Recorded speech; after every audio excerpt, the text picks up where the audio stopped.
সকালবেলায় আমরা তিনজন বাজারে গেছি, যে ওখানে গরু গোশের ওখানে যে বলছি ভাই গরু গোশ আছে, কোন বাজার পাইকাছা ওখানে মাংস উনি বলছে যে গরু গোশ আছে, ছিল তো বিক্রি হয়ে গেছে। তা আমি বলছি আমাদের তো লাগবে, তারপর আমাদের ফ্রিজে কালকে ছিল গরু জবাই করছিলাম, কালকে আপনার গোশ মানে কিছু থেকে গেছিলো, তাই ফ্রিজে আছে, তাই আমি ফ্রিজে আনাই দিচ্ছি। আমি বলছি গোশ তো ভালো, কত গোশ ভালো, আমি কিন্তু গোশ ভালো হবে তো, তারপর থেকে হ্যাঁ খুব ভালো গোশ। হ্যাঁ, এখন আমি তাহলে ঠিক আছে গোশটা আপনি নিয়ে আসেন। আমি দেখলি গোশটা ফ্রিজ করলো, ফ্রিজ করাই আপনার গোশটা আমাদের দেশে দিলে আমরা সুন্দর নিয়ে গেছি, নিয়ে যে ভিজাইছি, ভিজাই তারপরে আপনার আমি নিজেই আর কি ও বাবুর্চি আছে বলতে ভাই আপনি রান্না করেন, বলছি গোশ গরুর গোশ তো, এই জন্য আমি নিজেই রান্না করি।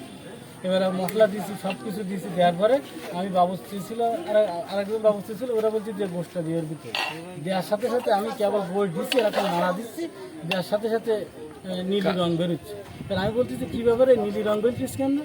এবারে বেরোলি, আবার ঘোড়া দিতে দিলি, পরবারইতে নীলি রঙ বাড়তি আছে। তার পাশে একটা মহিলা ছিল, উনি বলছে ভাই গোশটা নামান দিন, নামানোর পরে রেখে দিচ্ছি, দেওয়ার পরে খানিক করে সবাই ডাকলাম, ডেকে বলে দেখদিন গোশ এরকমই যাচ্ছে। এক লাইটেই নিশ্চিন্তে চলে দিনের পর দিন। Walton emergency bulb, the best emergency bulb. গোশটা আমরা প্রায় খাই, তো এরকমই যাচ্ছে কেন? এবারে সবাই মিলে আমরা পাচ্ছি কি তাহলে এই গোশের হচ্ছে কোনো কেমিক্যাল দেওয়া আছে মনে হয়, যার ইনতে গোশ কিনেছি তার এখানে নিয়েছে। এবারে তার এখানে নিয়ে আসছি, নিয়ে আসার পরে তারে দেখাইছি, দেখানোর পরে উনি বলছে যে আমার গোশে কোনো কেমিক্যাল দেওয়া নাই, আমার গোশ খুব ভালো, আপনাদের পেঁয়াজের সমস্যা আর আপনাদের মশলার সমস্যা।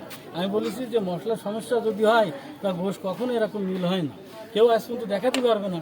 যদি কথা আপনারা কি গোশে কিছু মিশাইছেন, কিন্তু আমরা নিজেরাই খাবো, তো নিজেরাই কেউ বিষ মিশাই? হ্যাঁ, এখন তারপরে ওনার সবাই দেখাইছি, দেখেন যদি কেউ রং পড়ে যায়, কেন রং আমাদের বেকারিতে কোনো রঙের কাজ হয় না, কোনো কেমিক্যালের কাজই হয় না।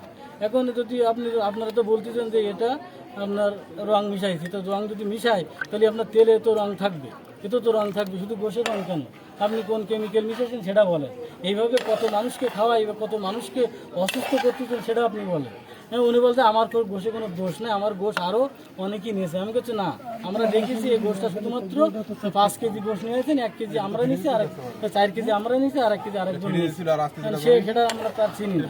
আমরা 4 কেজি গোশ নিয়েছি, এটা এরকম হয়ে গেছে। আপনি কী ব্যবস্থা করবেন সেটা আপনি করেন। আর এইভাবে মানুষকে এইভাবে 4 কেজি গোশের দাম নিয়েছিল কত? 2800 টাকা। এইভাবে মানুষকে এইভাবে কেমিক্যাল দেবেন না, কেমিক্যাল দিয়ে মানুষকে খাওয়াবেন।